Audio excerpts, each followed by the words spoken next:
And so take a deep breath in. And let go. Take another deep breath. And let go. And take another deep breath in.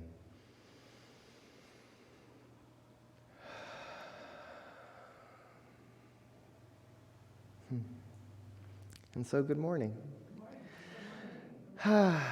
Well, our theme for the month across Centers for Spiritual Living for the month of August is a pause for guidance, which I just have to say once again, I find it incredibly fascinating that teams of individuals from throughout the organization have come together almost a year in advance and do the process of visioning and become still in small groups and ask this question of what is the highest divine idea seeking to be expressed here?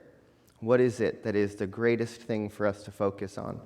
And I don't know if you've noticed, but month by month, sometimes week by week, especially in the last year or so, the theme of the month or the theme of the week just seems to be right on for just whatever's up in that moment. You know, as we walked through COVID in 2020 and much of the things that unfolded, it was shocking to me how on point these prescribed themes that were written a year before were week by week by week. You know, I think I remember even very specifically that the week that the George Floyd murder happened and all of that movement started to happen in the world, our theme for the week was just breathe. Right? And so once again, here we are, and it is, we in this community are in a moment of transition. We are in a moment of turning. There is an old story that could be rising up, but there seems to be a new story spiraling out of it. There's a whole lot of transformation and change with Reverend Alice moving on to her new position and this delightful conversation we're having about me stepping into this position here. And I think it's incredibly delightful that for the month of August, we are reminded to take a pause for guidance. And it's coming from somewhere else. You know, it's like, oh, okay, let us listen. Let us notice that how beautiful is it that, is that me? What do I need to do, Susan? Okay. How perfect is it that we can be in this moment in our own community and then look to the greater community of Centers for Spiritual Living and realize that all around us there's this atmosphere of thinking that says, hey, just stop for a second. Pause. And I think about this not just for our community, but in this moment in America or in the world or in just our greater community, we've been moving through so much shift and so much transition and so much upheaval in all of our lives, individually, collectively, nationally, globally. There's a lot going on. And, you know, I heard Reverend Alice say a number of months ago this line that she said, evolution is not about survival of the fittest, it's about survival of those most able to adapt with change. Those most able to move as things shift and to rise up from what comes and evolve from the stimulus in the world, if you will. It's not about those who can stand and bear it, it's about those who can move with it. And in order to make the movement that's necessary, we actually have to be in tune with what's happening. And in all of the busyness of our individual lives just normally, and then in all of the busyness and the shift and the change and the transition and the upheaval and the fear and all the stuff that's going on in our world, with our politics, with the environment, and everything in between, it's really easy to just keep operating on autopilot in response to everything that's happening. And we as individuals, I believe, tend to live our life in that same way, where we are moving through our experience, and oftentimes we create patterns in our life. We create stories. We create ways of doing and being that just kind of become automatic. And unless we take time to actually every once in a while pause and reflect on ourselves and do that internal thinking work and do that reflection and do the analysis of the situation, can we notice that we've been in autopilot? It's like when I'm just operating as normal, I don't always see all the little behaviors that I'm doing that are just part of my routine. And I think that part of the purpose of spiritual practice is to sit down regularly, to stop in some way and seek guidance, whether that's through writing, whether that's through listening to your internal self by meditating, whether that is by turning to some sort of reading or music that uplifts your heart and mind, but to turn your attention in a direction, to stop from all the busyness that's going on out there, break the pattern, and look within. And we have to find ways of breaking our patterns or making little edits or being able to look at the whole system in order to move forward in that ever-changing evolutionary sort of way.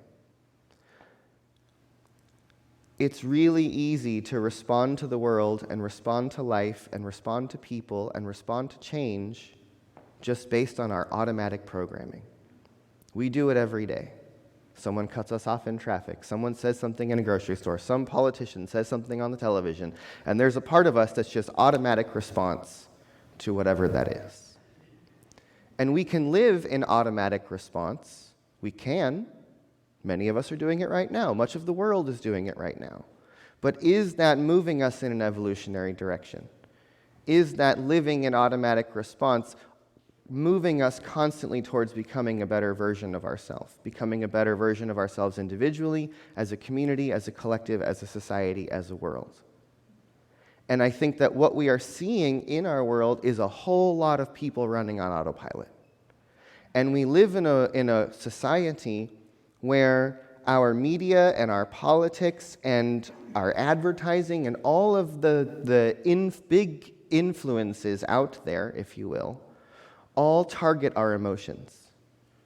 All of the news, all of advertising, all of the media is targeting us in our emotional self, is trying to bypass our thinking brain and hit our emotional self so that we have those automatic trigger responses.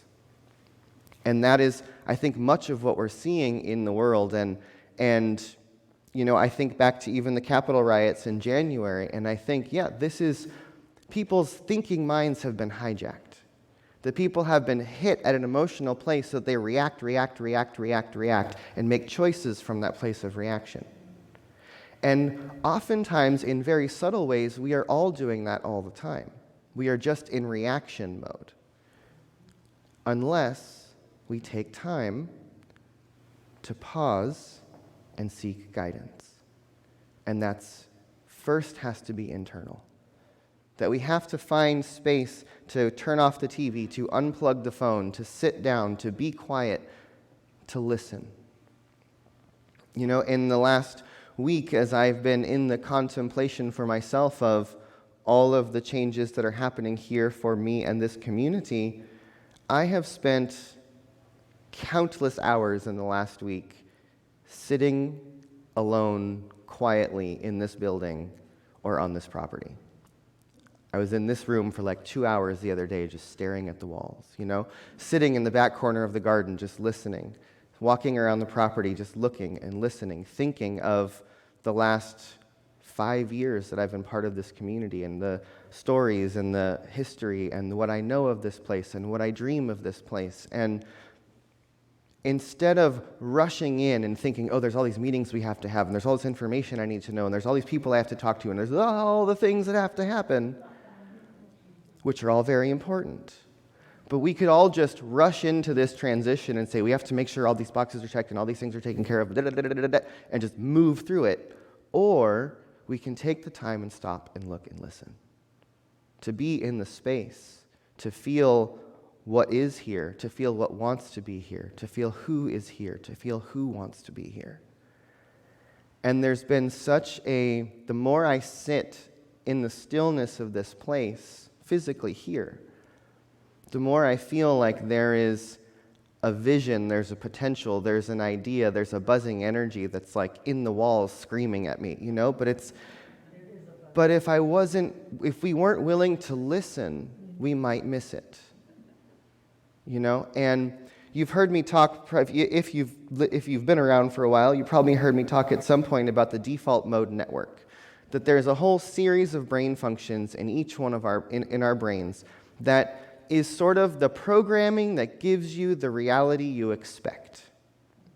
And it comes online about the time you're 4 years old, and it's this filter that filters all of reality, that filters everything that's coming at you, and only takes in the information that makes sense based on the world that you expect. And so we cancel out a lot of information. But the default mode network is this part of our brain that is all of these different parts of our brain working together, that unless we do something to interrupt it, becomes more and more and more rigid. And it can only see in its own perspective more and more and more and more. And so practices like meditation, for example, becoming still, breathing for a period of time, allowing the brain-body system to slow down, allows that default mode network to relax a little bit. And then it's in those spaces where we can maybe get a little bit of guidance or an idea or an aha or see something from an angle that we couldn't before, because that locked-in perspective has been let down a little bit.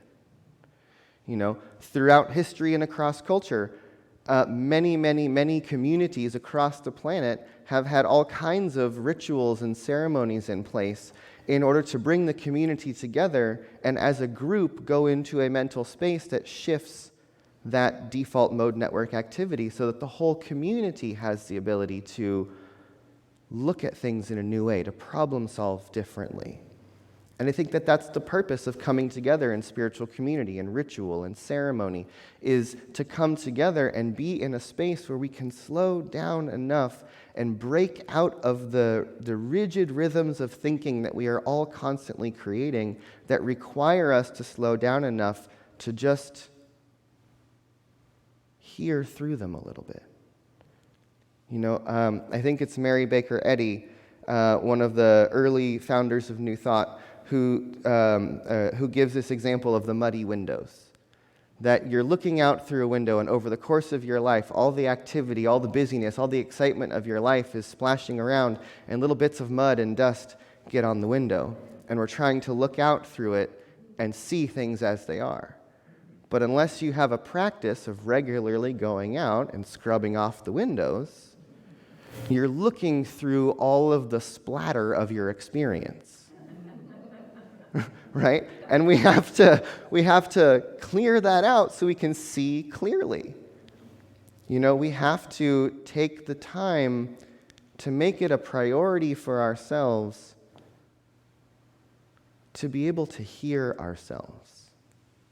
Because there is so much noise. Just in my own head. And it's the voices of my teachers and parents and the whole world around me and all the politicians that I'm arguing with even when no one's in the room. There's all of this stuff happening in my head. There's so much noise. I'm sure for each one of us, all of the things, you get in an interaction with another human being, and for the next week, you're still talking to them. It's like there's a lot happening in here, and then there's everything else out there. And we have smartphones, and we have TV, and we have screens, and we have all the things to keep our attention. There's so much noise. And I think about my cell phone. When it gets to 5% battery, 4% battery, it's like, where's the plug? And I have to make sure I plug this thing in because God forbid the phone should turn off. How many of you giggle, so I assume that resonates a little bit. How many of you think about charging your internal battery with the same urgency?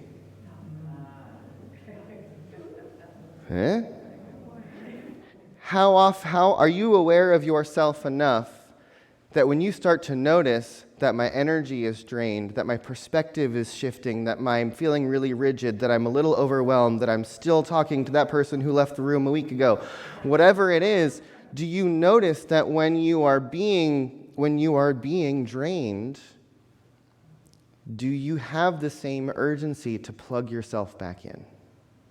To take the time and stop and actually unplug to charge yourself up. I think that it's incredibly important that we use that same level of urgency that we would with our phones on the most important thing we have, which is our truth, our self, our ability to show up in the world. And there's a lot that we could do together. There's a lot that individual people in this community are either going through or working on. And in order to show up for those things, in order to show up for the people in our lives who need us, in order to show up for the world that we want to participate in order to show up where we are needed, we have to be fully filled up. Yeah. And in an ever-evolving, rapidly changing world that's in front of us, it needs to be high priority for all of us, whether it's self-care, whether it's spiritual practice, whether it's time with nature, whether it's time in contemplation, or whatever your practice is, whatever the thing that fills you up, that vibes you, that energizes you, that brings you to that space of being able to stop and hear your inner guidance. That thing has to be a priority for all of us, so that we can participate in the world in a bigger way and actually be a people who live as an example of what living in harmony with life can look like. And so as we move through the next period of time together, as we walk through change and transition in this community, as each one of us attend to the issues and the people and the work that is happening in our own individual lives, and as we continue to evolve together through this rapidly changing world that is around us, let's be a people who come together week by week in this space, in small circles, in little bits of community, however it shows up. Let's be a people who come together to stop together, to pause together, to listen together. And the thing that I know is that any time a group of people focuses on the same thing at the same time, something more becomes available. And even if we just come together to be still together, something more becomes available. And so let's look to that something more, and let's become that something more. And so if you will, take a deep breath and let go. And let's take another deep breath in and allow ourselves to just take a moment to pause for guidance.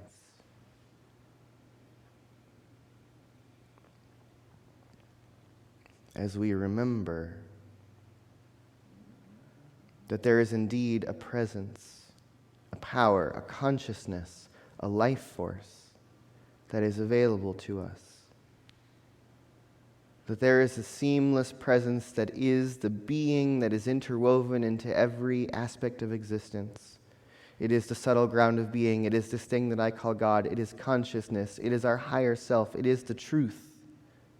And it is available to us. Because each one of us is filled with, surrounded by, and saturated in the spirit of life itself. And if we can remember the truth of who we are, that each one of us is a place where all possibility funnels itself into existence through our attention, through our focus, through our participation, through our choice, through all that we do and be in the world, Spirit is showing up. And so if we remember that, then let us be guided today to make it a priority to find a place to be still and know. A place to be still and listen, a place in our lives that allows us to remember that among all the busyness and in all of the circumstances and in all that is unfolding, there is something greater at work here. And if we so choose, and if we are willing, we can create space in our own hearts and minds where that still small voice can be more and more and more available, so that we can each tune into our internal guidance system and find that deep, authentic self who is seeking to be expressed, who is the one that this community needs, that our greater community and the world needs us to be.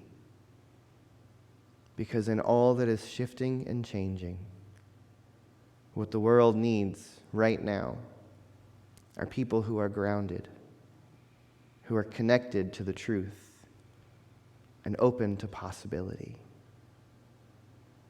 And so from that place, let us just claim the truth of who we are and who we are becoming. And let us be grateful that we can celebrate and remember and know that there is indeed a power for good in this universe that is so much greater than we are. And we can choose to be a place where it shows up on purpose, together. And so it is. Thanks, friends.